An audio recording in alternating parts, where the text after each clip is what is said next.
오늘 이 저녁에는 스가랴 3장 말씀을 통해 하나님의 음성을 듣고 또 오늘 우리가 기도하며 나아갈 기도의 제목으로 삼고자 합니다. 스가랴는 참 어려운 성경입니다. 스가랴를 가지고 몇 차례 설교한 적이 있는데 설교할 때마다 느끼는 것은 참 어렵다 그런 생각이 듭니다. 제가 설교를 준비하기 위해서 제가 잘 아는 사람에게 일반 성도분에게 스가랴 3장을 읽고 궁금한 게 있는지 또 어떤 느낌이 드는지 한번 좀 의견을 주시라고 이렇게 부탁을 했습니다. 그랬더니 이제 하루 정도 지나서 온 답변이 무엇이었냐면 온통 수수께끼 같다라는 답변이 왔습니다. 읽었는데 무슨 말인지 모르겠고 그냥 수수께끼 같다. 사실은 저도 설교자로서 본문을 연구하고 대하고 있지만은 정말 수수께끼 같다라는 표현이 딱 맞다고 듭니다. 오늘 하루에 이 모든 내용을 다 설명하기도 어렵고 또 실질적으로 이 본문을 연구해도 풀려지지 않는 부분들이 분명히 있습니다. 그럴 때 우리가 주님을 의지하면서 주님께서 허락하시는 만큼 또 알고 깨닫고 또 그만큼 배워나가고 하면 된다라는 그런 마음을 가지면서 부담감을 좀 내려놓고 이 자리에 섰습니다. 스가랴 말씀은 포로 후기에 기록된 말씀이죠. 오늘 말씀에 등장하는 주인공이 대제사장 여호수아입니다. 1절에 보면 대제사장 여호수아는 이렇게 시작합니다. 우리가 먼저 한 가지 기억해야 될 것은 이 대제사장 여호수아는 모세의 후계자 여호수아는 다른 사람이다라는 것이죠. 스룹바벨과 함께 성전 재건을 도왔던 포로 후기의 대제사장이 바로 대제사장 여호수아입니다. 스가랴는 그때 선지자로서 하나님으로부터 말씀을 받았는데 그런데 특별히 환상이라는 그런 방식을 통하여서 하나님의 말씀을 받게 됩니다. 환상은 해석을 필요로 하는 것이죠. 그렇기 때문에 우리가 다 이해할 수 없는 부분들이 존재하는 것이고 또 그렇기 때문에 어렵게 느껴지는 것이 사실입니다. 오늘 1절 말씀을 보니까 대제사장 여호수아는 여호와의 천사 앞에 섰고 사탄은 그의 오른쪽에 서서 그를 대적하는 것을 여호와께서 내게 보이시니라 이렇게 시작하는 것을 봅니다. 이 환상은 아마도 네 번째 스가랴가 본 환상일 텐데요. 지금 스가랴가 보고 있는 장면은 어떤 장면입니까? 크게 세 인물이 나오는 것을 봅니다. 첫 번째로는 대제사장 여호수아, 아까 말씀드렸던 그 지도자 여호수아가 있죠. 근데 그 여호수아가 어디에 서 있냐면 여호와의 천사 앞에 서 있다라고 돼 있습니다. 그리고 한 존재가 더 등장하는데 바로 그 대제사장 여호수아 오른쪽에 서서 그를 대적하고 있는, 그를 고소하고 있는 한 인물이 있습니다. 그 인물의 이름은 무엇입니까? 바로 사탄 이렇게 돼 있습니다. 이 사탄이라는 말 자체가 고소하는 자, 고발하는 자라는 뜻을 가지고 있습니다. 그러니까 우리가 이 그림을 생각할 때 여호수아 옆에 막 이렇게 뿔 달린 어떤 존재가 있는 그 그림보다도 어떤 영적인 존재가 있는데 이 사람의 이 존재의 역할이 고발하는 역할이구나. 오늘날 우리 법정의 그림으로 보자면 검사의 역할이구나라는 것을 생각해 보게 됩니다. 그러니까 지금 이 스가랴 앞에 펼쳐진 이 환상, 여호와께서 보여주신 이 환상은 마치 법정의 모습과도 같습니다. 여호와의 사자가 있고 그리고 그 앞에 대제사장 여호수아가 서 있고 그리고 그 오른쪽에 고소하는 자 사탄이 대적하고 있는 그런 중에 있습니다. 그러니까 이 법정은 지금 현실 세계의 법정은 아니고 환상 속에서 보여지는 법정이고 그리고 실제 한다기보다는 하나님께서 이 환상을 통하여서 메시지를 주기 위하여서 보여주시는 어떤 하나의 그림으로 우리가 이해하면 적절할 것 같습니다. 그러나 한 가지 분명한 것은 지금 이 법정은 이 땅에서의 법정이 아니라 하늘의 법정이라는 것이죠. 왜냐하면 그곳에 지금 영적인 존재들이 등장하고 있기 때문에 그렇습니다.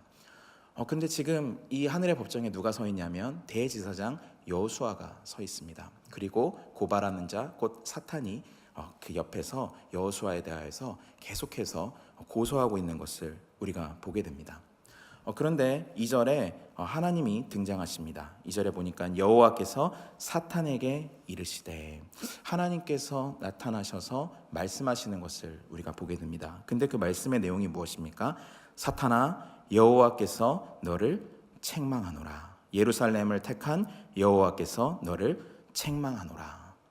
하나님께서 책망하신다는 표현이 두 번 등장합니다. 그리고 우리는 사탄아 이렇게 먼저 출발했지만 사실은 책망한다, 여호와께서 책망한다라는 말이 먼저 등장합니다.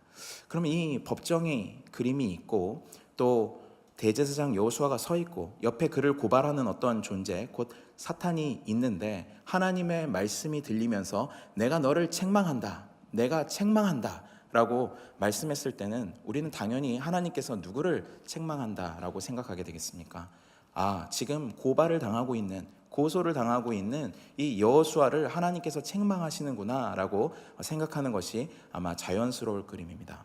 그런데 오늘 본문에서 보여주는 것은 하나님께서 여호수아를 책망하는 것이 아니라 사탄을, 지금 고발하고 있는 바로 그 존재를 책망하는 것을 보게 됩니다. 두 번이나 책망하시죠. 내가 너를 꾸짖는다, 내가 너를 꾸짖는다. 이상합니다. 지금 이러한 법정에 세워졌다고 한다면 분명히 혐의가 있기 때문에 세워졌을 것입니다. 그리고 그 혐의가 너무나도 분명한 것은 검사 역할을 하는 이 사탄이라는 존재가 계속해서 그에 대해서 뭔가를 계속 고발하고 있는 것을 볼 때 확실합니다. 그리고 하나님의 책망은 분명히 지금 고발당하고 있는 그 여호수아에게 내려져야 되는 것이 상식적입니다. 그러나 다시 한번 말씀드리지만 하나님께서 누구를 책망하고 있다고요? 사탄을 책망하고 있습니다. 사탄아, 내가 너를 책망한다. 법정에서 그런 그림이 가끔 있지 않습니까? 흔하지는 않은데 검사가 뭔가 과도하게 또 아니면 좀 어거지로 증거를 대면서 막 이렇게 무리하게 피고를 신문하거나 아니면 이렇게 발언을 할 때 재판관이 이렇게 절제시키죠. 그만하라고 말하고 또 그것을 내가 증거로 채택하지 않겠다고 하기도 하고 또 그래서 소리를 높이기도 하는 것을 드라마나 영화에서 종종 봅니다. 마치 지금 그러한 장면처럼 이 고발하고 있는 자에 대해서 하나님께서 두 번이나 책망하시는 것입니다. 그러면서 이어지는 말씀이 이것이죠. 이는 불에서 꺼낸 그슬린 나무가 아니냐. 그 여호수아에 대하여서 하나님이 뭐라고 말씀하시냐면 이는 불에서 꺼낸 그슬린 나무가 아니냐 이렇게 말씀하고 있는 것을 보게 됩니다. 사실은 불에서 꺼낸 그슬린 나무라고 했을 때 그것이 주는 이미지가 정확하게 무엇인지 저도 잘 모르겠습니다. 하나님께서 왜 이 대목에서 사탄을 책망하시면서 이는 이 여호수아는 불에서 꺼낸 그슬린 나무 아니냐, 불에서 타다가 이게 꺼내가지고 시꺼멓게 돼버린, 그래가지고 아무짝에도 쓸모없는 그런 존재 아니냐라고 하나님께서 말씀하실 때 하나님께서 그를 동정하시는 것인지 아니면 이제 고만해라 뭐 이러는 말씀인지 그 하나님의 심정이 정확하게 어떤 것인지 사실은 잘 모르겠습니다. 그런데 하나님께서 그렇게 사탄을 책망하시면서 여호수아에 대해서 이는 불에서 꺼낸 그슬린 나무다라고 말씀하는 거죠. 지금 이 여호수아가 있는 공동체, 이 유다 공동체는 오랜 기간 동안 포로 생활을 마치고 지금 다시 돌아온 공동체입니다. 많은 고생을 한 사람들이죠. 죽을 고생을 하다 살아나온 사람들이 바로 여호수아와 그리고 그 공동체입니다. 어쩌면 지금 바로 그 사람들의 모습이 불에서 꺼낸 그슬린 나무 같다는 것이죠. 다 타지도 못하고 그냥 타다 말아버린 그러한 나무, 아무짝에도 쓸모없고 아무도 찾지 않을 만한 그러한 무가치한 존재, 바로 그것이 그슬린 나무입니다. 그런데 이 그슬린 나무가 의미하는 바가 단지 무가치하고 그냥 불필요하고 또 조금은 아련한 그런 존재에 끝나지 않는다는 것을 우리가 다음 절에서 확인하게 됩니다. 3절 말씀을 저희가 한번 같이 읽어보겠습니다. 시작. 여호수아가 더러운 옷을 입고 천사 앞에 서 있는지라. 아멘. 1절에서 시작할 때 여호수아가 어떤 모습으로 있는지 설명되지 않았습니다. 그냥 대제사장 여호수아가 여호와의 천사 앞에 서 있었다라고 말했습니다. 그런데 3절에서는 여호수아의 상태를 보여줍니다. 어떤 상태입니까? 더러운 옷을 입고 있는 상태였다라고 말하는 거죠. 그래서 이 앞에 나와 있는 불에서 꺼낸 그슬린 나무와 더러운 옷을 입고 있는 이 모습이 잘 맞아 떨어집니다. 우리도 이렇게 타다 남은 숯 같은 거 꺼내면 막 손에 묻고 막 더럽지 않습니까? 지금 바로 이 여호수아가 그렇게 더러운 옷을 입은 채로 법정 앞에 서 있다라는 것입니다. 그런데 사실 여기서 더럽다라고 했을 때는 단순히 어떤 재 같은 게 묻고 또 뭐 흙 같은 게 묻어서 더러워진 그 정도를 얘기하는 것은 아닙니다. 바로 인간의 배설물이 묻어 있다라는 얘기입니다. 옷에 X칠을 한 채로 지금 법정에 서 있다라는 것이죠. 그 더러운 옷을 입고 더러운 냄새를 풍기면서 바로 지금 이 재판 현장 앞에 서 있는 모습이 대제사장 여호수아의 모습이라는 것입니다. 우리가 딱 생각했을 때 이 사람이 더러운 옷을 입고 있다는 것이 그냥 옷이 어쩌다 보니 더러워졌다 이 의미가 아닐 거라는 것은 우리가 알 수 있습니다. 그 사람이 부정하다라는 얘기겠죠. 그 사람에게 죄가 있다라는 그러한 상징을 갖고 있다라는 것을 우리가 쉽게 캐치할 수 있습니다. 그럼 여기서 우리에게 한 가지 더 의문이 드는 것입니다. 하나님이 여호수아를 꾸짖으셔서야, 하나님께서 여호수아를 책망하셔야 맞는 것 아닌가? 왜 사탄을 책망했는가? 사탄이 여호수아에 대해서 거짓 고소를 하고 있는 것이었다고 한다면 사탄을 책망하는 것이 맞았을 텐데, 저희가 일말의 그러한 가능성을 가지고 지금 본문을 읽어오지 않았습니까? 그런데 여기서 확정적으로 3절에 보여주는 바는 사탄이 오히려 무죄하고 여호수아가 진짜 범죄자였다는 것이 밝혀지고 있는 것입니다. 여호수아가 그냥 불에서 꺼낸 그슬린 나무 정도가 아니라 아주 시커멓고 더럽고 냄새나는 오물을 뒤집어 쓰고 있는 그러한 모습으로 지금 법정에 서 있는 그런 더럽고 불결하고 하나님의 책망을 받고 꾸짖음을 받아 마땅한 존재의 모습으로 서 있다는 것을 우리가 확인하게 되는 것이죠. 그래서 우리는 다시 한번 궁금해지는 겁니다. 하나님, 왜 여호수아를 혼내야지 사탄을 혼냅니까? 사탄이 무슨 죄가 있습니까? 그런 마음이 우리 안에 드는 것, 그것이 상식적이지 않겠습니까? 하나님은 여호수아를 책망하시고 또 그를 죄 있다고 말씀하시고 그를 벌하셔야 맞을 텐데 지금 오히려 여호수아를 고발하고 있는 사탄을 꾸짖고 계시는 것입니다. 그런데 여기서 이야기는 멈추지 않습니다. 4절에서 여기서 한 단계 더 나아가는 것을 보게 됩니다. 4절 말씀을 저희가 한 목소리로 같이 읽어보겠습니다. 시작. 여호와께서 자기 앞에 선 자들에게 명령하사 그 더러운 옷을 벗기라 하시고 또 여호수아에게 이르시되 내가 내 죄악을 제거하여 버렸으니 내게 아름다운 옷을 입히리라 하시기로. 한 단계 더 나아갔습니다. 지금 우리가 기대하는 판결은 하나님께서 여호수아를 책망할 뿐만 아니라 그를 내쫓든지 아니면 금고형에 처하게 한다든지 사형을 시킨다든지 어떤 합당한 심판을 내리는 것이 마땅하다고 우리는 생각했습니다. 그런데 하나님은 그렇게 하시는 대신에 어떻게 지금 여호수아에게 조치하고 계십니까? 그 더러운 옷을 벗기라. 그 오물로 묻어있고 그 오물이 천지에 발라져서 냄새나고 있는 그 옷을 벗기라고 앞에 선 주님의 종들에게 명령하는 것을 보게 됩니다. 그러면서 그 더러운 옷을 벗긴다는 것이 실질적으로 어떤 의미가 있는지 여기서 말씀해 주시는 것이죠. 내가 내 죄악을 제거하여 버렸으니 내게 아름다운 옷을 입히리라. 여호수아가 입고 있는 더러운 옷을 벗겨버린다는 것, 그것이 그가 품고 있는 더러운 죄악을 용서하는 것임이 여기서 드러납니다. 그런데 거기서 그냥 멈추질 않습니다. 하나님께서 아름다운 옷을 다시 입혀주신다라고 말씀합니다. 이 아름다운 옷은 아마도 예복을 얘기할 것입니다. 대제사장으로서 집례시에 입는 그런 옷을 다시 입혀주신다라고 말씀하는 것이죠. 이스라엘 백성들에게 있어서 거룩이란 개념은 아주 중요한 개념입니다. 왜냐하면 구약 성경이 거룩을 가르치기 때문입니다. 특별히 이 땅에서 가장 거룩한 곳이 있다면 그것은 지성소일 것입니다. 성소 안에서도 더 거룩한 지성소. 그것은 오직 대제사장이 1년에 한 차례만 들어갈 수 있는 아주 구별되고 특별한 장소, 하나님을 만날 수 있는 그런 귀한 장소가 바로 지성소입니다. 근데 거기 들어갈 수 있는 사람은 딱 한 명, 대제사장 뿐입니다. 다른 제사장도 들어가지 못하고 오직 대제사장만이 한 번 1년에 한 차례 딱 들어갈 수 있습니다. 그렇다고 한다면 사람의 거룩의 정도를 나눈다고 한다면, 그러니까 어떤 지리적 위치에서 가장 거룩한 곳이 지성소라고 한다면 사람 중에서 가장 거룩하고 정결한 사람은 바로 대제사장일 것입니다. 지금 여호수아는 대제사장으로서 하나님 앞에 서 있습니다.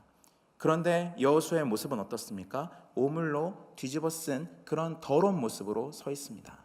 가장 정결하고 가장 거룩하고 가장 깨끗해야 될 바로 그런 사람이 아주 냄새나고 더러운 모습으로 여기 서 있는 것입니다. 그런데 하나님께서 그 더러운 옷을 벗기라고 명령하십니다. 그리고 새로운 옷을 입혀주겠다고 말씀하십니다. 그 의미가 뭐라고 말씀드렸습니까? 내 죄악을 용서해주겠다. 내 죄악을 사하여주겠다. 이것이 지금 스가랴가 본 환상의 중요한 내용입니다. 여러분은 이 환상의 내용을 들으시면서 또 말씀을 읽으시면서 어떠한 생각을 하셨습니까? 저는 사실 이 본문을 묵상하면서 당연히 자연스럽게 이 대제사장 여호수아에 제 자신을 이입하게 되었습니다. 하나님 앞에 서 있는 존재가 어떠한 모습일까? 하나님 앞에 서 있는 나라는 존재는 과연 어떠한 상태로 서 있는 것일까? 바로 이 대제사장 여호수아와 같은 모습은 아닐까라는 생각을 하게 된 것이죠. 우리가 병원에 가면은 엑스레이도 있고 CT도 있고 MRI도 있습니다. 그런 것들이 갖고 있는 기능은 무엇입니까? 보이지 않는 것을 보게 해주는 기능이 있는 것이죠. 만약에 영혼의 MRI, 영혼의 CT 이런 것이 있다면 어떨까요? 우리 자신을 바로 그런 영혼의 MRI에 세운다면 우리 자신은 하나님 앞에서 어떤 모습으로 드러날 것이라고 생각하십니까? 사실은 우리가 신앙생활을 하든 아니면 일반적인 생활을 하든 가장 신경 쓰는 것은 남에게 내가 어떻게 보이는가 하는 문제인 것이라고 생각합니다. 남들은 나에 대해서 어떻게 생각할까? 내가 남들에게 어떤 이미지를 가지고 있을까? 그래서 우리가 좋은 이미지를 만들려고 애쓰고요. 또 그것들을 잘 가꾸면서 사람들에게 좋은 평판을 얻고자 힘쓰면서 그렇게 사회생활을 해나가고 심지어 교회생활도 그렇게 해나간다는 것을 부인하기는 어렵습니다. 그런데 오늘 말씀을 비추어 볼 때 진짜 우리가 중요하게 생각해야 될 우리의 모습은 어떤 모습이겠습니까? 바로 영혼의 MRI, 하나님의 앞에, 하나님의 존전 앞에 서 있는 우리의 모습이 과연 어떻게 드러날 것인가 하는 부분입니다. 대제사장 여호수아는 사명을 받은 사람이었습니다. 하나님 앞에 거룩하게 구별된 사람입니다. 그런데 하나님 앞에 나타난 그의 실체, 지금 현실은 어떠한 모습입니까? 더러운 오물을 뒤집어 쓰고 있는 그런 모습입니다. 우리도 마찬가지죠. 하나님 앞에서 선택함을 입고 구원함을 입어서 새롭게 된 백성이라고 말합니다. 거룩한 제사장이라고 성경은 우리를 부릅니다. 그런데 우리가 영혼의 MRI 앞에 섰을 때, 하나님의 준엄한 말씀 앞에 섰을 때 우리 자신들은 어떠한 모습으로 드러날 것이라고 생각합니까? 사람들이 여기서 갖고 있는 두 가지 큰 반응이 있습니다. 하나는 회피하는 것이죠. 하나님께서 MRI는 이렇게 하는 건 아니군요. MRI가 있는 곳에 우리를 집어넣으신다고 한다면 거기에 가지 않겠다고 말하는 것입니다. 아니면 극구 부인하는 것이죠. 멀쩡한 결과가 딱 나왔는데 그건 내가 아니라고 부인하는 것입니다. 나 정도면 꽤 정결하고 나 정도면 꽤 괜찮은 삶을 살고 있다고 말하는 것이죠. 다른 사람한테도 그런 모습을 보여주기에 애씁니다. 내가 신앙인으로서 그래도 꽤 괜찮은 사람이야. 내가 그래도 이러이러한 생각도 하고 또 이런 운동들도 하고 또 이런 일에 헌신되어 있고 이런 활동들을 하면서 꽤 괜찮은 삶으로 살아가고 있어 라는 모습을 보여주는데 급급한 그런 한 가지 삶의 태도가 있다고 생각합니다. 다른 한 가지 삶의 태도는 어떠한 태도일까요? 아예 포기해버리는 태도입니다. 하나님 앞에 나타난 정확한 결과 앞에서 자신을 비관해버리는 것입니다. 그래, 내가 오물을 뒤집어 쓴 존재이지. 나는 정말 냄새나는 존재이지. 하나님도 나를 정말 싫어하실 거야. 다른 사람들이 나를 싫어하는 거 봐. 사람들이 내 근처에 오기도 싫어하잖아. 하물며 하나님이겠어? 사람들도 나를 미워하는데 하물며 거룩하신 그분이 나에 대해서 관심이나 있으시겠어? 아니, 내가 하나님 앞에 나아간다면 하나님은 나를 책망하시겠지. 날 또 꾸짖으시겠지. 그 무서운 심판의 말씀으로 나를 심판하시고 마시겠지. 우리는 어쩌면 늘 그러한 양극단에서 왔다 갔다 하고 있는 그런 사람들일지도 모른다는 생각이 듭니다. 현실을 회피하고 현실을 부정하면서 아주 괜찮은 사람으로 자기를 포장하든지, 아니면 아주 깊은 자기 비관에 빠져서 도무지 거기서부터 나오지 않으려는 그런 생각. 그런데 이 두 극단적인 태도는 사실은 하나님 앞에서 동일한 태도입니다. 그것은 어떤 태도일까요? 하나님의 은혜를 모르는 태도입니다. 하나님의 은혜를 부인하는 태도입니다. 오늘 본문을 읽으면서 도무지 이 말씀이 받아들여지지 않는다면 아마도 그 양 한편에 우리 자신이 있는 상태일지도 모른다는 생각을 해봅니다. 하나님, 여호수아를 꾸짖으셔야죠. 왜 하나님, 정의의 하나님이 여호수아를 이렇게 내버려 둘 수 있습니까?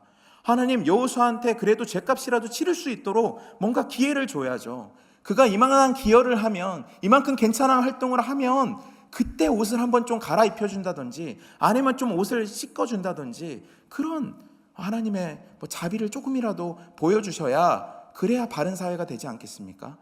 하나님, 여호수아가 더러운 옷을 입고 있는데 그걸 그냥 바꿔주시면, 바로 좋은 옷으로 바꿔주시면 여호수아가 그 옷을 또 더럽히지 않겠습니까?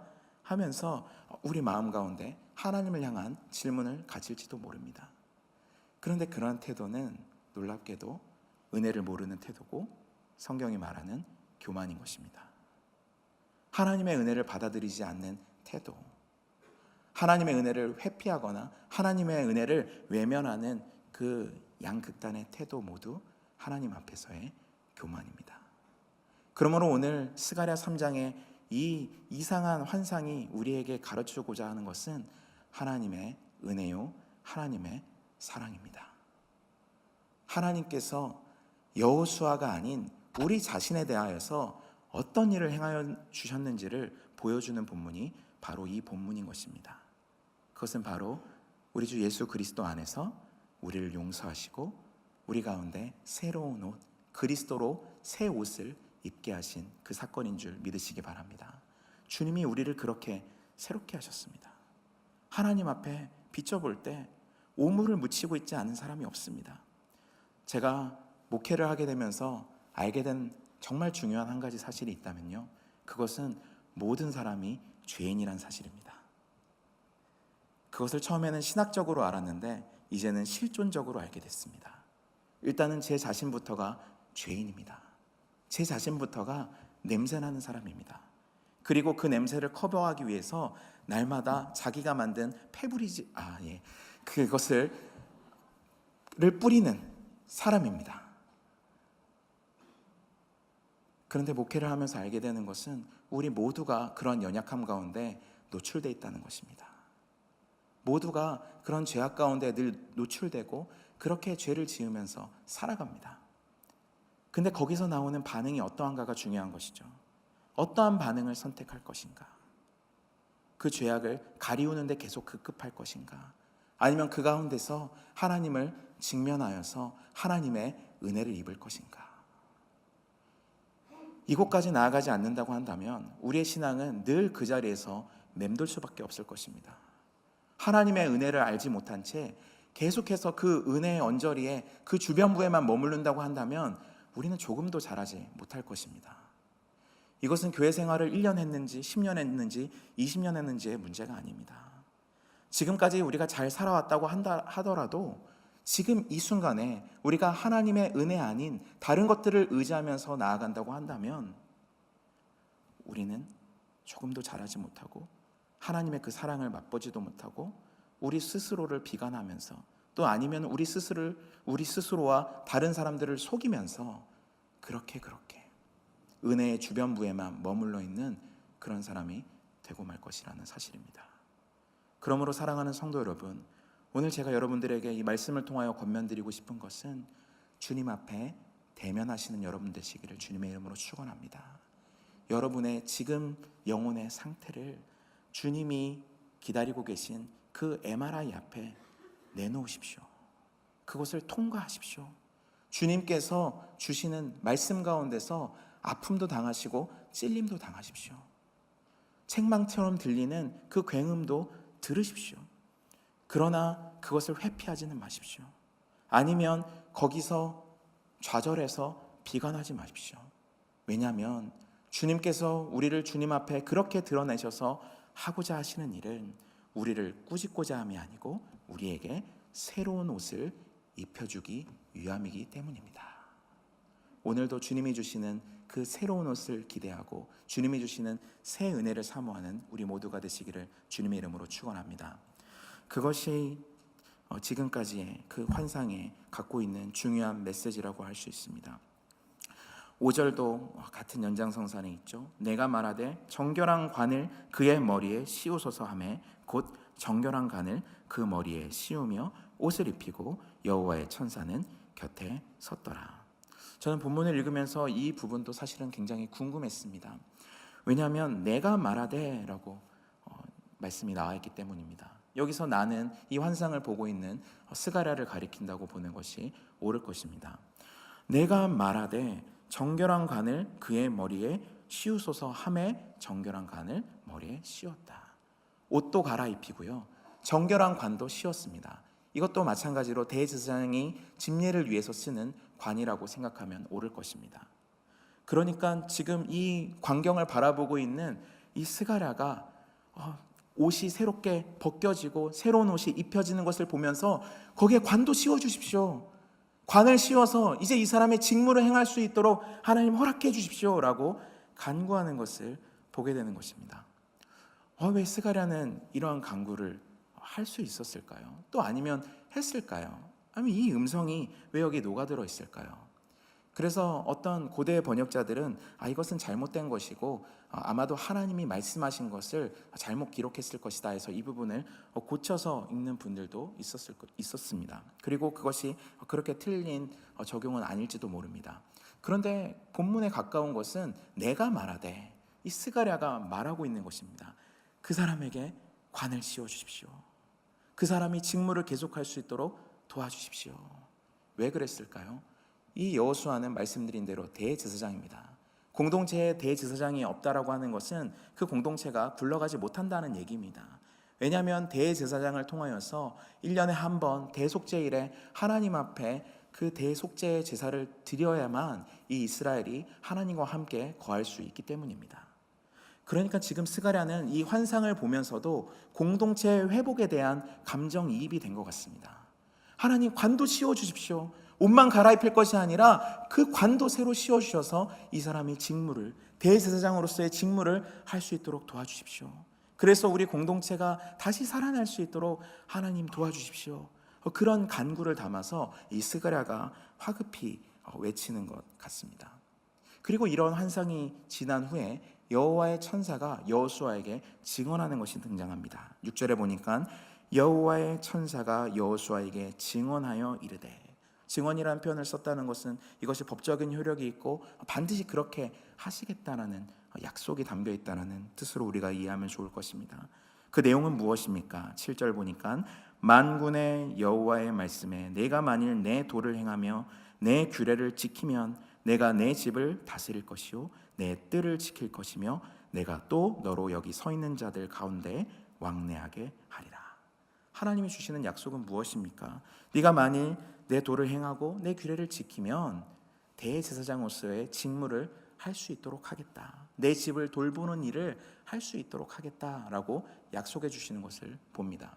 그리고 나서 한 가지 중요한 이야기가 덧붙여집니다. 또 너로 여기 섰는 자들 가운데 왕래하게 하리라. 여기서 너로 여기 섰는 자들이라는 것은 지금 천사들을 얘기하는 것입니다. 바로 그 천사들이 모여있는 그 회의 가운데 왕래하게 하겠다. 그러니까 하늘의 크고 놀라운 일을 너로 하여금 알게 하도록 허락하겠다라고 지금 약속하는 것을 보는 것입니다. 그러므로 우리는 하나님께서 우리를 구원하시고 우리를 새롭게 하시는 과정이 어떤 것인지를 또한 여기서 보게 됩니다. 그것은 무엇입니까? 우리가 먼저 규례를 행하고 법도를 행하니까 옷을 갈아입히고 대제사장을 씌워준 것이 아니라 더럽고 오물로 얼룩진 그 옷을 먼저 벗기시고 새로운 하나님의 관을 씌워주셔서 하나님의 규례와 법도를 행하도록 만들어 가신다는 것입니다.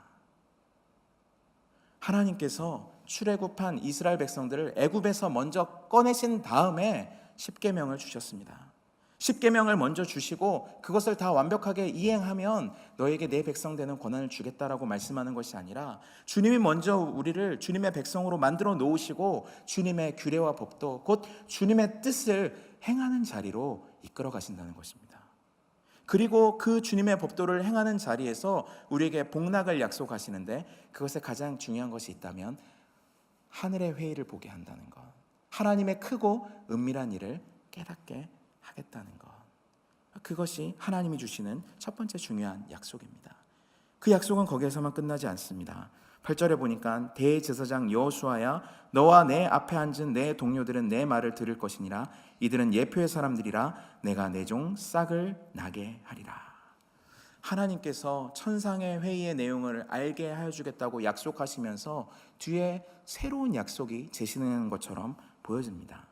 그리고 그 약속은 대제사장 여호수아에게만 주는 것이 아니라 여호수아와 같이 앉아있는 동료들에게 주시는 말씀입니다. 이들이 예표의 사람들이라고 말합니다. 증거를 가지고 있는 사람들이라고 말합니다. 그런데 그들에게 주시는 그 증거와 그 약속은 무엇입니까? 바로 내가 내 종 싹을 나게 하리라. 우리가 이사야서나 다른 선지서들을 통해서 잘 아는 것처럼 이 싹, 주님의 종이라는 것은 메시아를 가리킨다는 것을 우리가 알고 있습니다. 이들에게 주시는 크고 놀라운 일, 그 은밀한 일, 비밀한 일은 무엇인가? 그 내용의 핵심은 무엇인가? 바로 메시아를 허락하신다는 것이죠. 주님의 메시아를 보내셔서 이 땅을 새롭게 하시고 이 땅을 회복시키신다는 그 약속을 주실 것이라고 오늘 말씀하고 있습니다. 그것이 축약된 것이 9절과 10절입니다. 9절과 10절 말씀을 저희가 한 목소리로 읽어보도록 하겠습니다. 시작. 만군의 여호와가 말하노라. 내가 너 여호수아 앞에 세운 돌을 보라. 한 돌에 7눈이 있느니라. 내가 거기에 새길 것을 새기며 이 땅의 죄악을 하루에 제거하리라. 만군의 여호와가 말하노라. 그날에 너희가 각각 포도나무와 무화과나무 아래로 서로 초대하리라 하셨느니라. 아멘. 하나님께서 여호수아에게 약속하셔서 특별히 그 종 싹을 통하여서 하실 일은 무엇인가? 크게 두 가지인 것이죠. 하나는 죄악을 하루 만에 제거해 버릴 것이다. 완전한 용서를 말씀하고 있습니다. 두 번째로는 사람들이 각각 포도나무와 무화과나무 아래로 서로를 초대할 것이다 라고 말씀합니다. 이것은 무엇입니까? 사람들 간의 회복과 샬롬이 임할 것이라고 말합니다. 죄에 관한 문제는 1차적으로 하나님과의 관계에 대한 문제입니다. 하나님과의 관계의 문제를 해결할 것이다 라는 약속을 주시고 또 다른 약속은 사람들 사이에도 화평을 주시겠다고 주님이 약속하고 계시는 것이죠. 그 일을 누구를 통해서 행하겠다고 말씀하시는 것입니까? 바로 주님의 종인 싹, 곧 우리가 주님으로 믿는 예수 그리스도를 통하여서 그 일을 행하시겠다고 여기서 스가랴에게 또 여호수아에게 약속하고 있는 것입니다. 그런데 이 사람들을 향하여서 주님이 뭐라고 부르셨는지를 우리가 잘 생각해야 됩니다. 예표의 사람들이다. 그 증거를 가지고 있는 사람들이다 라고 말씀합니다. 그들이 입고 있는 의복과 그 앞에 새겨진 그 의복에 붙어있는 돌들에도 그 약속이 새겨져 있는 것 같습니다. 우리가 그리스도 안에서 새로운 옷을 입었을 뿐만 아니라 성령인 주시는 새로운 은혜로 새로운 약속을 품고 있습니다. 그것은 마침내 주님이 다시 오셔서 이 땅을 새롭게 하시겠다는 약속입니다. 우리 모든 민족을, 모든 열방을 주님의 나라로 만드시겠다는 그러한 약속입니다.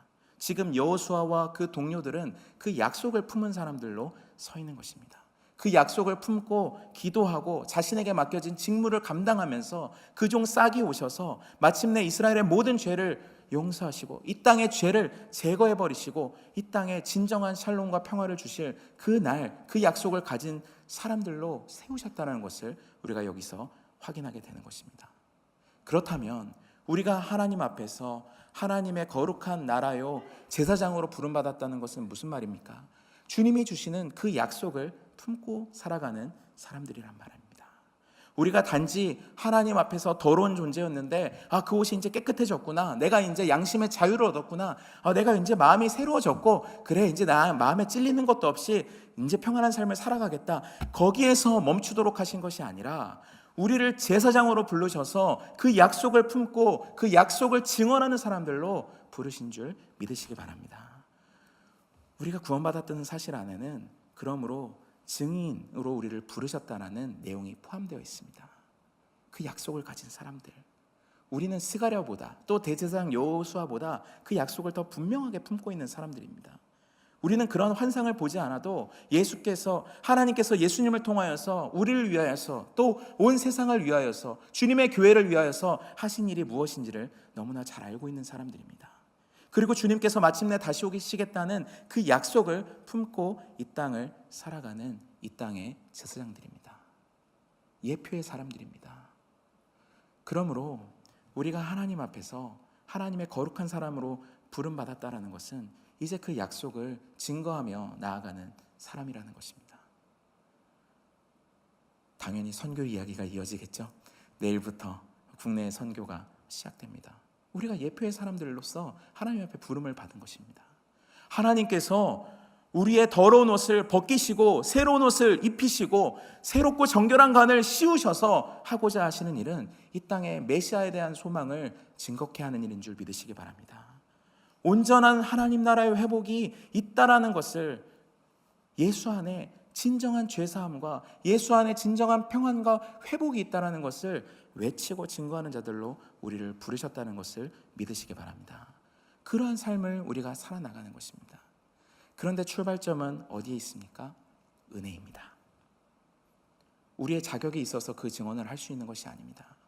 우리가 도덕적으로 완전 무결하기 때문에 그 일을 우리에게 맡겨진 것이 아닙니다. 여호수아가 입고 있었던 더러운 옷을 기억하십시오. 또 우리가 입고 있는 그 냄새나는 옷들을 기억하십시오. 그리고 주님께서 여호수아에게 새롭게 입히신 옷과 관을 생각하시고 예수께서 우리에게 새롭게 허락하신 새로운 옷을 기억하시기 바랍니다. 거기에 우리가 증언할 수 있는 힘이 있습니다. 우리가 선교를 본격적으로 출발하기 위해 그 앞서서 생각해야 될 것은 바로 주님의 은혜입니다. 우리가 자격이 있어서 말씀 증거하는 거 아니고요. 우리가 자격이 있어서 복음 전하는 사명 감당하는 것이 아닙니다. 우리가 남들보다 좀 더 뛰어나기 때문에 선교에 열심을 낼 수 있는 것이 아닙니다. 바로 하나님의 은혜 때문입니다. 그것이 하나님께서 여호수아가 아닌 사탄을 꾸짖은 이유입니다. 바로 예루살렘을 선택하셨다는 그 사실, 하나님께서 은혜로 그들을 부르셨다는 그 사실에 그들을 예표의 사람으로 세우는 그 내용까지도 포함되어 있는 것입니다. 우리가 마지막으로 그 말씀을 다시 한번 확인했으면 좋겠습니다.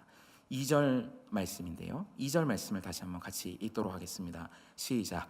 여호와께서 사탄에게 이르시되 사탄아, 여호와께서 너를 책망하노라. 예루살렘을 택한 여호와께서 너를 책망하노라. 이는 불에서 꺼낸 그슬린 나무가 아니냐 하실 때에, 하나님께서 사탄을 책망한다고 두 번 말씀하시면서 두 번째 책망한다고 말씀하실 때에 하나님을 어떻게 말씀하시냐면 예루살렘을 택한 여호와께서 너를 책망한다고 말씀합니다. 그 책망의 근거가 어디 있는가? 예루살렘을 택하심에 있습니다. 예루살렘을 택하셨다는 것은 무슨 말씀입니까?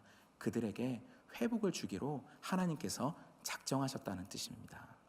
1장 17절을 제가 읽어드리겠습니다. 그가 다시 외쳐 이르기를 만군의 여호와의 말씀에 나의 성읍들이 넘치도록 다시 풍부할 것이라. 여호와가 다시 시온을 위로하며 다시 예루살렘을 택하리라 하라 하니라. 주께 사랑하시는 3일의 성도 여러분, 지금 여러분들이 입고 있는 옷은 어떤 옷입니까? 하나님 앞에 영적 MRI를 통과할 때 여러분들은 어떠한 모습으로 하나님 앞에 드러날 것이라고 생각하십니까? 그것을 회피하지 마시고 예루살렘을 택하신 여호와가 나를, 우리 교회를 택하셨음을 믿으시기 바랍니다. 주님께서 택하셨다는 것은 우리를 회복시키겠다는 약속입니다. 반드시 새롭게 하시겠다는 회복의 약속이 거기에 담겨 있습니다. 그러면서 이제 그 회복시킨 자들을 통하여서 예표의 사람들이 되게 하겠다는, 제사장의 사역을 감당하겠다는 약속 또한 그 안에 담겨 있습니다. 우리 3일교회 겨울 선교의 모든 걸음걸음이, 또 우리 성도님들이 살아가는 모든 삶의 현장이 바로 주님의 그 약속과 은혜를 경험하고 누리는 그러한 은혜 현장 되기를 주님의 이름으로 축원합니다. 이 시간 우리 같이 찬양하고 기도하도록 하겠습니다. 시작할 때 찬양했던 믿음과 삶이라는 찬양입니다.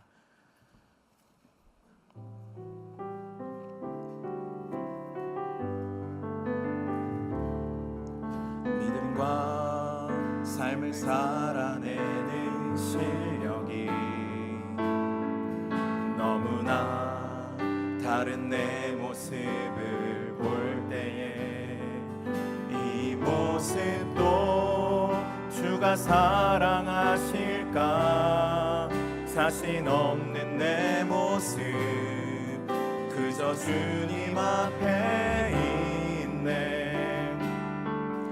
나 같은 자도 사랑하여 주시고 한 번도 나를 떠나지 않으셨네.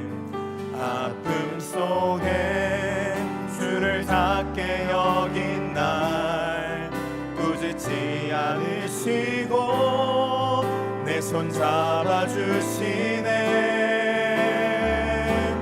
오직 주님 안에 두려움 없네.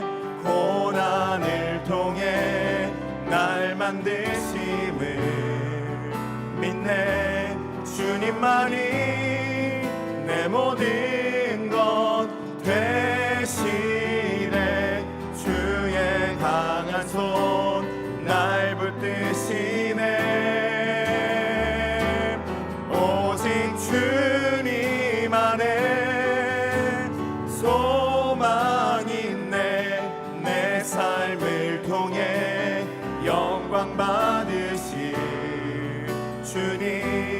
주님만이 내 모든 것 되시네. 주의 선하심 나 노래하네. 오직 주님 안에 두려움 없네.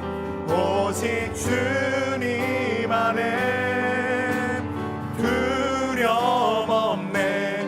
고난을 통해 날 만드심을 믿네.